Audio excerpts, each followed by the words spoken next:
Who speaks for you? Some commonplace answers may come to mind. Your lawyer speaks for you in court. Your senator speaks for you in the Senate. Your healthcare proxy may come to speak for you should you lose capacity. They are your formal representatives. They are chosen by you or by a group of which you are a member to speak for you. The process by which they are chosen is a formal, corporately organized, legally sanctioned election or selection mechanism. But if this is all that we think representation is, we are missing out. What about the leaders of social movements, like the students of Marjorie Stoneman Douglas High School in Parkland, Florida? Not elected, but they have come to be viewed by a wide variety of audiences as the representatives for K through 12 American students on the issue of gun control in this country. Or consider Dr. Martin Luther King Jr., who sat down to negotiate with President Lyndon Johnson on behalf of Black Americans lobbying for civil rights legislation. We have a tendency to overlook one of the most widespread and least well understood forms of political representation: informal political representation. And so in my work as a moral and political philosopher, I provide a novel account of this phenomenon. But what is an informal political representative? Well, an informal political representative is someone who has not been elected or selected by means of a formal, corporately organized election or selection mechanism. So no going to the polls to vote, no formal appointment by a judge. Call this the informality condition. But then you may ask, how is the informal representative selected? And the answer is audience uptake. A person emerges as an informal representative when and because they have come to be taken by an audience to speak or act on behalf of a group. And that audience can be just about anyone. It could be the crowd at a political rally or your Twitter followers. It might be the President of the United States or even Stephen Colbert. Someone takes you to be speaking or acting on behalf of a represented group, and that's all it takes for you to emerge as an informal representative for that group.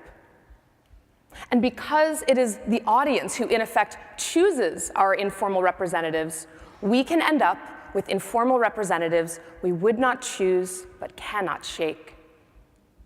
Consider, for instance, Israeli Prime Minister Benjamin Netanyahu. In 2015, when critiquing the United States nuclear deal with Iran, Prime Minister Netanyahu described himself as the emissary of the entire Jewish people. In response, Senator Dianne Feinstein said, "No, he doesn't speak for me on this. I think the Jewish community is like any other community. There are different points of view."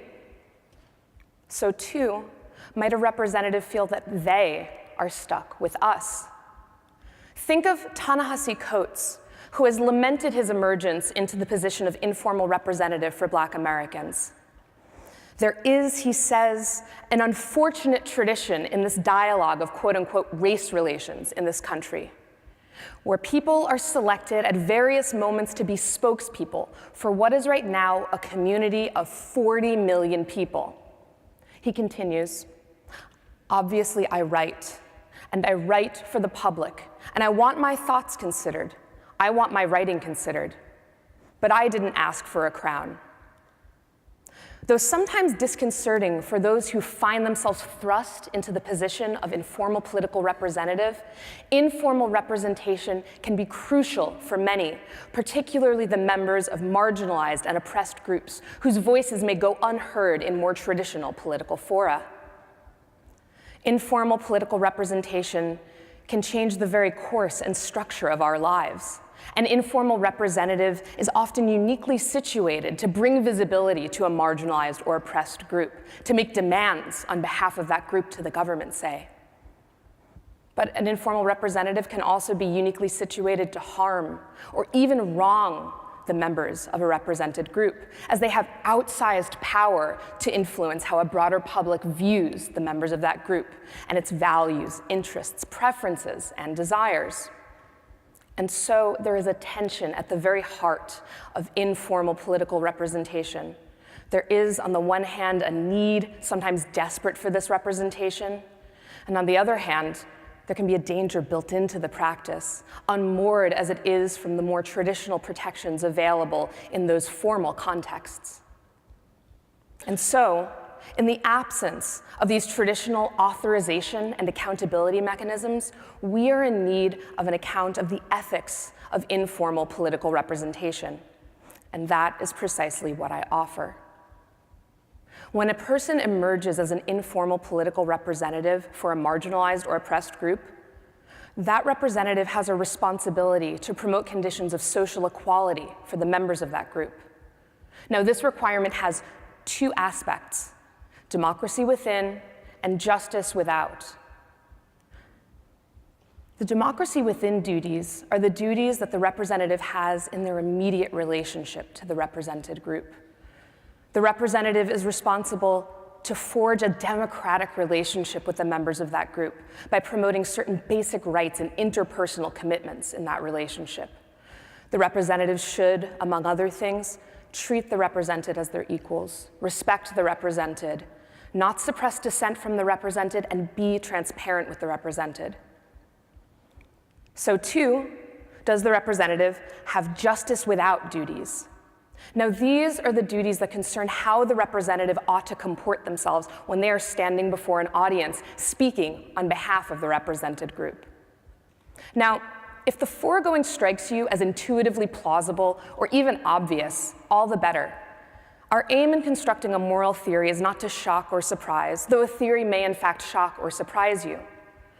Rather, our aim is to think carefully and seriously about the relationships in which we stand to one another, and to try to understand what it is we owe one another on the basis of those relationships. And so, once more, I want to ask you this: who speaks for you? And what would you expect of them? Thank you.